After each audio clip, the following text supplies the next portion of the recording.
এক আসনের মনোনয়নপত্র যাচাই বাছাই করেছি।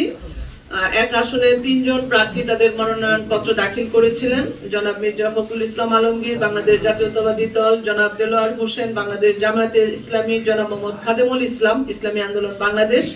3 জনের মনোনয়নপত্র যাচাই বাছাই করে আমরা সঠিক পেয়েছি এবং বৈধ বলে ঘোষণা করেছি। আলহামদুলিল্লাহ। ধন্যবাদ সবাই। গ্রহণ করেছি মোহাম্মদ নাহিদ রানা, তারটা বৈধ বলে গ্রহণ করেছি।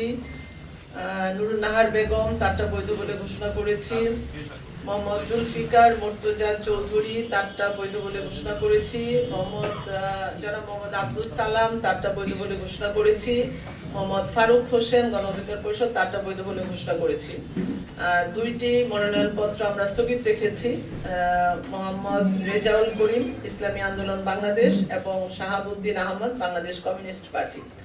ওনাদেরকে আমরা একটু সময় দিয়েছি, নির্ধারিত সময়ের মধ্যে তারা যদি এই ত্রুটিগুলো সংশোধন করে আমাদের কাছে সাবমিট করে তাহলে পরবর্তীতে তাদের এই আমাদের সিদ্ধান্ত জানিয়ে দেওয়া হবে। এরপরে শাহাবুদ্দিন আহমদ বাংলাদেশ আপনার স্টাম্পে 300 টাকার স্টাম্পে আমাদের দিতে হবে, এটা আমাদের বলা। জুলফিকার মুর্তজা চৌধুরী এবং শাহাবুদ্দিন আহমদ করব বা এই দায়িত্বে আছি, সরকারি দায়িত্বে আছি। আমাদের উভয় পক্ষের আপনারা এই জেলায় আমাদের পরিবেশ অনেক ভালো। ইতিমধ্যেই আমরা যখন ঊর্ধ্বতন কর্তৃপক্ষ অত্যন্ত উৎসবমুখর পরিবেশে আমরা এই নির্বাচনটি সকলের সহযোগিতায় সম্পন্ন করব এবং আমাদের প্রতীক বরাদ্দ আছে, আপনারা চিঠি পেয়ে যাবেন। আমাদের বিজ্ঞপ্তি অলরেডি স্বাক্ষর হয়েছে, সেটা আপনারা সকলেই আচ্ছা।